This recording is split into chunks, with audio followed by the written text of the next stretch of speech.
All right, so today we're going to be tackling something I think we all deal with, and that's procrastination. We're taking a deep dive into this script called Overcoming Procrastination. Take control of your time. It's more than just hitting that snooze button every morning, right? Yeah, exactly. Procrastination is often misunderstood.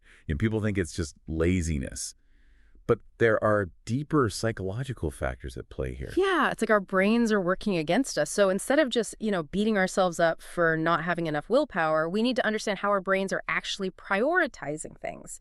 And the script dives into this. It says procrastination often stems from things like fear or maybe perfectionism or even just feeling totally overwhelmed. Like we've got this huge task Yeah, and we just freeze. exactly. It's like our brains are hardwired for that immediate gratification. Right. Like evolutionarily, it made sense, grab the food while you can. But nowadays, that translates to us choosing a quick dopamine hit over the long-term satisfaction of actually achieving a goal. Oh, yeah, I feel that. So how do we outsmart our own brains then? Because this script doesn't just point out the problem, it gives us some actual strategies to fight back. The first one is baby steps, which sounds deceptively simple. Yeah, the idea is to break down those really big tasks into smaller, more manageable chunks. So instead of dreading writing a 10-page report, you just focus on writing the intro first. Each step then feels a lot less intimidating, and you start building momentum. Okay, but isn't that still just delaying the inevitable? Eventually, you still have to write the whole report, right? True, but there's this cool psychological trick happening here. Each of those small wins actually triggers a dopamine release, which motivates us to keep going, so it becomes a positive feedback loop. Plus, by just focusing on one step at a time, you're avoiding that overwhelmed feeling that makes us procrastinate in the first place. Okay, so we're tricking our brains into enjoying the process. I can get behind that. What's the next strategy? It's called the 2-minute rule. And this is all about something called the Zeigarnik effect. Have you ever noticed how those unfinished tasks just kind of keep nagging at you? Oh my gosh, yes, all the time. It's like my brain won't let me rest until I finally tackle that one annoying thing on my to-do list. Exactly. So this rule says if a task takes less than 2 minutes, just do it right then. Get it off your mind, and you'll instantly feel lighter. And for those bigger tasks, just commit to 2 minutes of focused work. Because getting over that initial hurdle is often the toughest part. But once you start, it's way easier to just keep going. Okay, so we've talked about breaking down those tasks and outsmarting our brains with quick wins. But what about dealing with all the distractions around us? I mean, my phone alone is like this massive black hole of procrastination. Oh yeah, absolutely. The script calls this a distraction detox. And it is crucial. Notifications, emails, social media, they're all constantly competing for our attention. It's no wonder we have trouble focusing.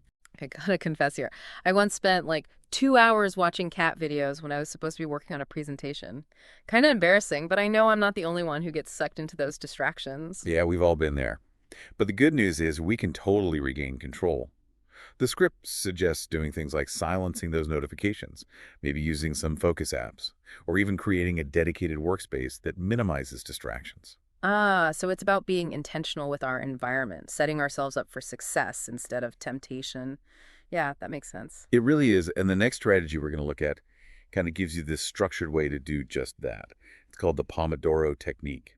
It actually leverages those natural brain rhythms we all have. Oh, yeah, I think I've heard of that one. It's like you work in these focus bursts for 25 minutes and then take a little break. Sounds pretty simple, but I hear it's super effective. And the beauty is in that simplicity. These intervals actually line up with what are called our ultradian rhythms. They're like these natural cycles of energy and focus we all go through. So by working with them instead of fighting against them, we can actually boost our productivity and, prevent burnout. So instead of trying to force ourselves to focus for hours on end, which never really works anyway, we're kind of working smarter, not harder. I dig it. Exactly. And speaking of working smarter, let's not forget the importance of rewarding ourselves.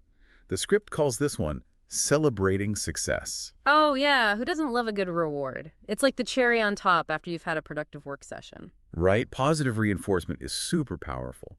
It helps make those good habits stick. Yeah. So whether it's, a little treat or enjoying a favorite activity or even just taking a minute to acknowledge what you accomplished, taking time to celebrate those wins just reinforces that positive cycle. So it's not just about checking things off a list and moving on to the next thing. Yeah. You're actually taking the time to savor those little victories. Exactly. It's about acknowledging your progress and your efforts. But let's be real for a second. Even with the best strategies in the world, we all still hit those internal roadblocks.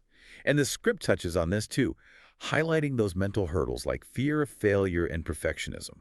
Oh man, those are some big ones. Those thoughts can practically paralyze you before you even get started. They can be incredibly debilitating. Mm. You know, the fear of failure can make us avoid taking any action at all. And perfectionism can just trap us in this endless cycle of revisions and self-criticism. Ugh, I know that feeling. So how do we deal with those mental gremlins? Because telling ourselves to stop being afraid never actually works, does it? Nope, it doesn't. It's about recognizing those thoughts and then challenging how valid they actually are. There's this technique called cognitive reframing. It's really helpful. Instead of seeing mistakes as these big failures, we can reframe them as opportunities to learn and grow. Oh, so it's about shifting our perspective. I like that. What about dealing with perfectionism? Any tips for managing that one? Well, one of the keys is setting realistic expectations. It's great to strive for excellence, but if you're aiming for unattainable perfection, that often just leads to procrastination and a ton of self-doubt. So instead of shooting for flawless, which is subjective anyway, we should be focusing on making progress and just continuously improving. Yeah, that feels way more manageable. Exactly. And remember, you don't have to fight these mental battles on your own either. There are tons of resources and support systems out there, like maybe a therapist or a coach, even just a supportive friend. That's so true. Just talking about these challenges with someone can really help normalize them, and suddenly they don't feel quite so overwhelming. It's kind of amazing how all these strategies connect back to really understanding the psychology behind why we procrastinate in the first place. Right. It's not just about willpower or forcing ourselves to have more discipline. It's more about working with our brains instead of against them. Recognizing those tendencies we all have, and then developing strategies that really support our own individual needs and challenges. So, as we start wrapping up our deep dive into this script on procrastination, what would you say are some of the key takeaways for our listeners out there? Well, first and foremost, it's important to remember that procrastination is a totally normal human experience. You are definitely not alone in this. And second, it's not about reaching some kind of mythical level of perfect productivity. It's about understanding your own personal patterns and experimenting with different strategies and then figuring out what works for you. So, it's a journey, not a destination. Exactly. And it's a journey worth taking because those rewards you get from overcoming procrastination, they can be totally life-changing. I can only imagine. Feeling less stressed, more accomplished, more in control of your time and your goals. That's definitely a future worth striving for. Absolutely. And like we've been talking about, that future starts by taking those little steps today. And it all comes back to that question the script ends with, right? Like, what's one action you can take today that your future self will thank you for? Such a great way to think beyond just this very moment. Yeah, and it really doesn't have to be something huge or dramatic either. Sometimes those small, seemingly insignificant actions are the ones that make the biggest impact. It could be as simple as taking 5 minutes to clean up your workspace or finally making that appointment you've been putting off. Oh, yeah. Or maybe it's finally taking that first step on a project you've been avoiding. Even if it's just like outlining the first chapter or brainstorming a few ideas. Exactly. It's those little wins, those seemingly insignificant actions that really build momentum and lead to lasting change. So, as we wrap up our deep dive into procrastination, what would you say is the one key message you want our listeners to take away from all this? I think it's this. You have the power to break free from procrastination. It's not some kind of personality defect or a life sentence to feeling overwhelmed and behind. When you understand the psychology behind it and then start using those practical strategies we talked about, you can really take control of your time and create a future where you actually feel empowered and accomplished. I love that. It's about progress, not perfection. Taking those small steps, celebrating the wins, and just being kind to ourselves along the way. And remember, you don't have to go it alone either. There's all sorts of resources and support systems out there and a whole community of people who totally get it. Yeah, that's so important. Just knowing you're not alone makes a huge difference.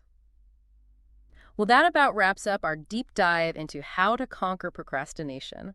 We hope you found it helpful and maybe even a little inspiring. And until next time, may you find the courage to take those small steps and the joy in celebrating every win. Happy